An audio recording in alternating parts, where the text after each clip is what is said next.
যারা অফিসে বসে বসে কাজ করেন এবং যারা প্রত্যেকে নিজের দিক থেকে বিভিন্ন স্ট্রেস নিয়ে কাজ করেন, তাদের জন্য খাবার খাওয়ার পর ক্যালোরি বার্ন করা খুব কঠিন হয়ে পড়ে।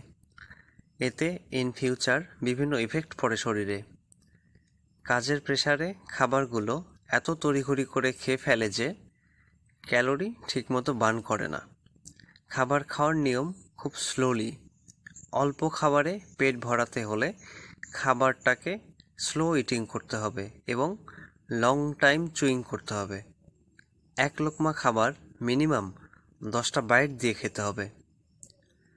ধীরে ধীরে খাবার খেলে খাবার খুব ভালোভাবে ডাইজেস্ট হয়।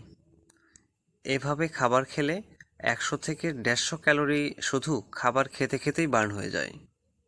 এটা একটা পজিটিভ দিক যে খাবার খেতে খেতে ক্যালোরি বার্ন করা।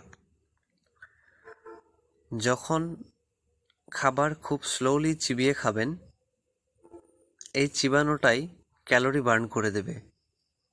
খাবারের পরে পরে যদি 10 থেকে 15 মিনিট ওয়ার্কআউট করা যায়, তাহলে ক্যালোরি বার্ন করা সম্ভব।